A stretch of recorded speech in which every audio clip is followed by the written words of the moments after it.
Alright guys, what's up? Welcome back to another video. Today we are doing a brake upgrade on the G35. We are putting these Z1 two-piece rotors in. They're lightweight, so you can see they're really thick. These are the fronts back here, and then these are the rears. I got these used.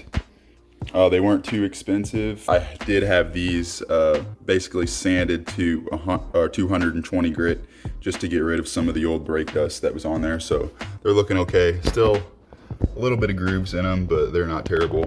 And then to go with that, we got some EBC yellow stuff pads, front and rear.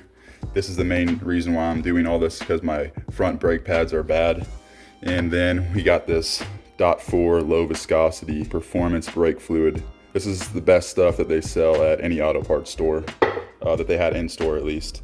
And then we just got some brake clean, thread locker, anti-seize, and just some white lithium grease. Those are just some of the other parts that we need to complete this job. But I'm gonna go ahead and start on the fronts because I know they're bad, and then we'll jump to the rears.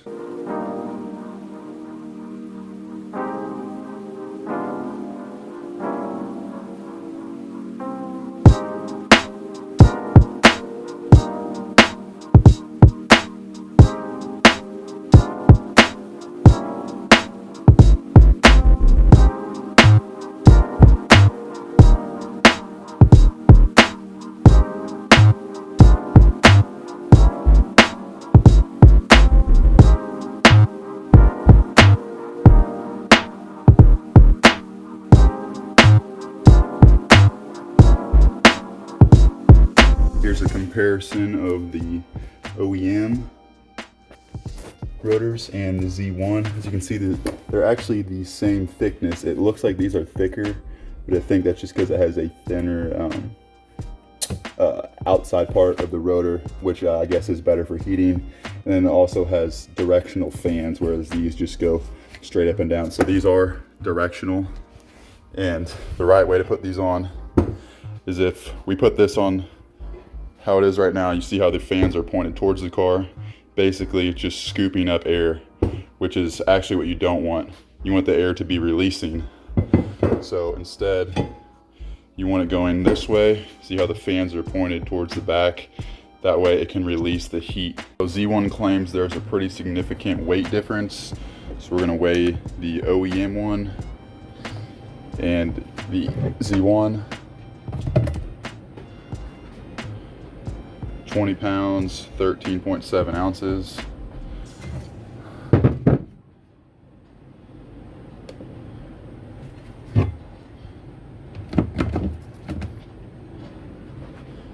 £16, 9.3 ounces. Taking the pads out of the rotor. And the way you do this is, there's these little pins here. You gotta flick up.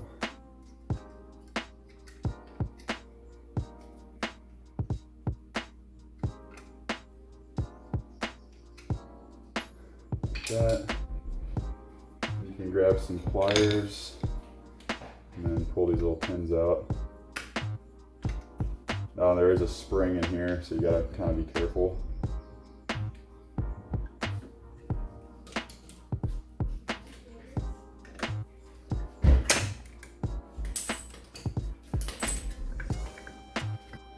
Brake pads are pretty worn. This was the inside and this was the outside. And this was the inside.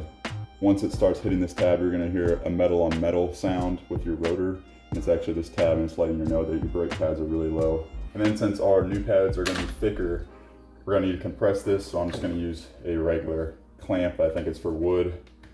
Just put this over the top. And just clamp it as much as you can.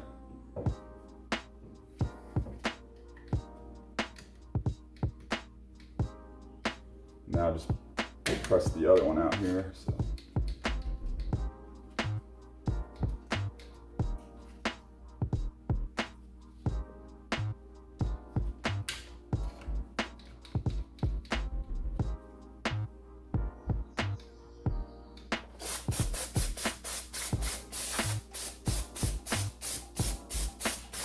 And remember to make sure the fins are facing towards the back. So this is the right way.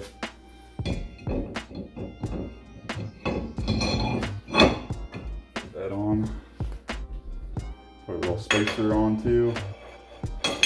The kit that I bought did come with other wheel spacers, so I'm putting a 25 millimeter in the back and then a 20 in the front, where originally I had a 20 in the back and a 15 in the front. So we're upping it all around 5 millimeters. And I'm just gonna see what it looks like on this side before I do the other side.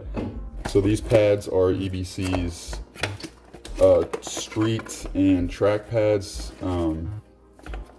I believe it's their blue pads is their track specific ones, but these are really good for the street. They're not super aggressive, but they are definitely an upgrade from OEM. You can see it has 2 of them that have these tabs right here, and then the other 2 don't. So you're gonna get 1 of each, and the one that has the tab goes on the inside. So we'll take 2 of those. And then to bed these in, I highlighted it right here. So you're gonna go for 200 miles just of regular driving, not slamming on your brakes unless you have to. And then to bed these in, you're going to decelerate from 60 to 20 miles an hour at least 5 times, as fast or as hard as you can to bed these in properly. As you saw, these pins, I did struggle to pull them out. That's because they have a lot of corrosion on them. So the way to clean that up, just put it in a drill bit, just put it in your drill, and then grab some Scotch-Brite. And it pretty much cleans that up really nicely. I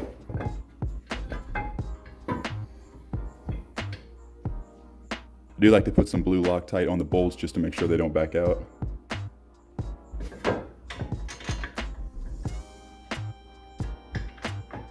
Now, like I said, you torque these to 113 to 114 foot-pounds.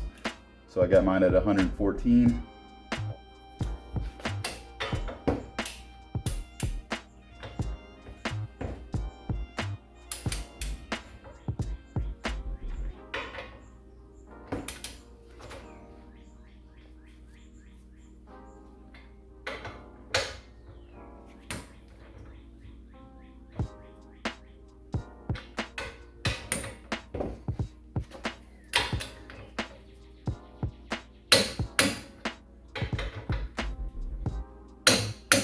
Now we can install our pads. Another nice thing is these come with basically these anti-squeal things on the back. The rears actually have a sticky piece where this isn't attached yet, but you basically stick it to the back, and that just prevents any kind of squealing that you'll get at the beginning. This is what they claim.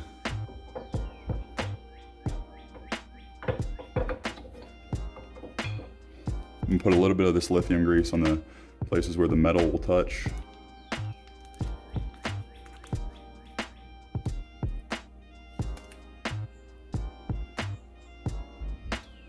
There, and then you have your slider pins, like a seat right there.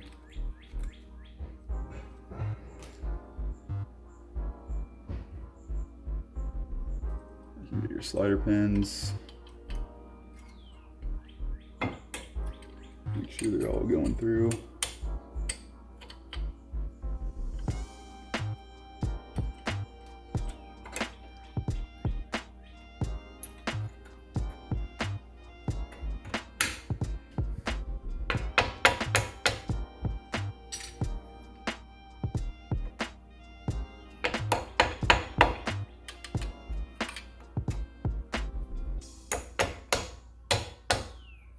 Okay. And then there's going to be a little hole right in there, so you can kind of see it. And that's where these things just snap in right there. And that just keeps them in place. And then if it's kind of off-centered, you can grab your pliers, rotate it a little bit, and snap that in. And there we go. Brake's completely torqued, and everything's assembled. It can sometimes be a little hard to reassemble because you're dealing with hard lines. But to take the caliper off, you have to do this.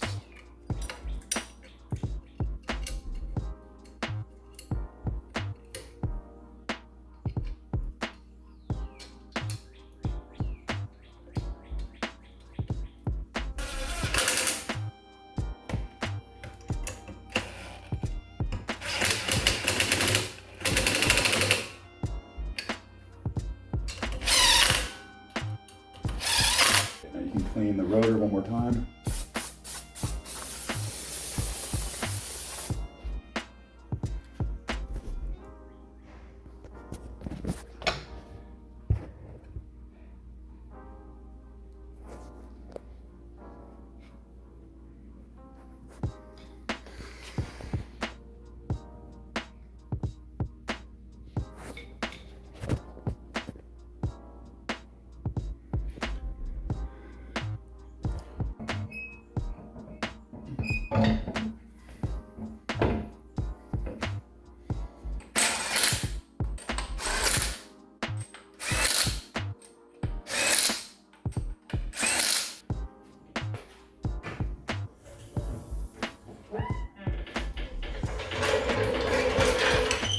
All right, so I pulled the car out just to see the fitment. See, it's not fully settled right now. It will lower about another ½ an inch because I just basically pulled it up. So it's gonna lower a little bit, but as you can see, the rear looking pretty nice. Won't rub. You can see this is the other side that I haven't done. See, it sits in just a little bit. And then we'll go back. Right there. So that's looking good. And then the fronts here, the fronts are looking a lot better. They were way sunken in. So they could even go out maybe another 5 millimeters. So maybe I might get a 25 millimeter for the front too. See on this side, see it's just way sunken in the front. And it's just a 20 millimeter. I'm sorry, I want just a 15 millimeter. But overall, I really like the 25 and 20 setup here. So I think I'm gonna stick with that. Here's the front brakes.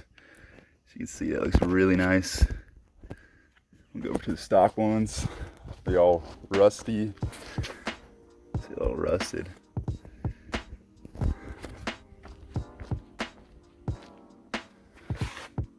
So yeah, these are the sprinkle slotted Z1 rotors, which are, I think, their newest model. They look really good. I like how these are black. These hats are black.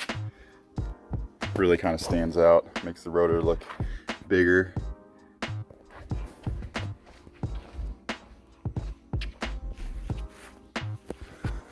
So you can see, kind of hideous besides the Brembo caliper, but now that we got the Z1 two-piece, it's gonna look a lot better over here.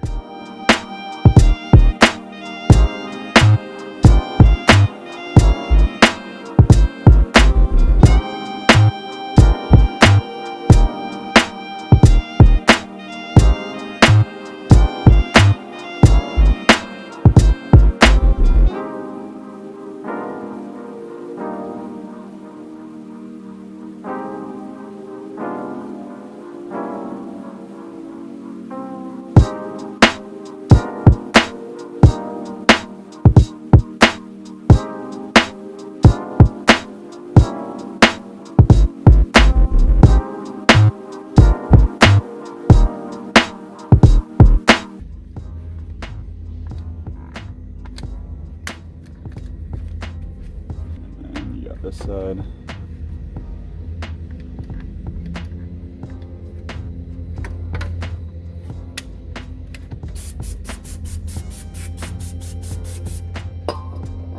Put our rotor on. Now remember, fans go back, so you can see it's going this way, so the fans are releasing the heat.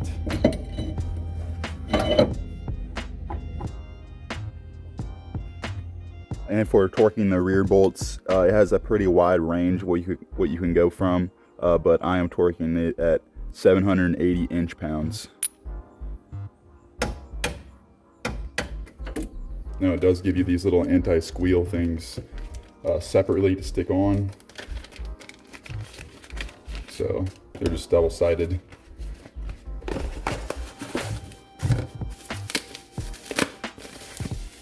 You got your outside right here that does not have the tab, and then your inside that does have the tab. So flip these around, and then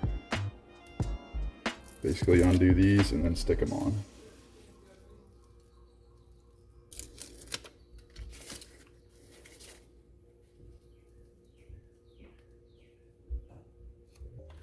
Just get everything up.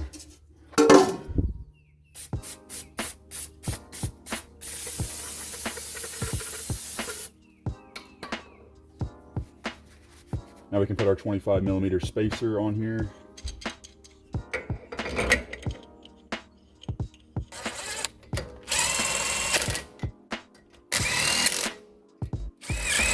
I do torque my wheels to 100 foot-pounds, so that's what I'm going to do on this.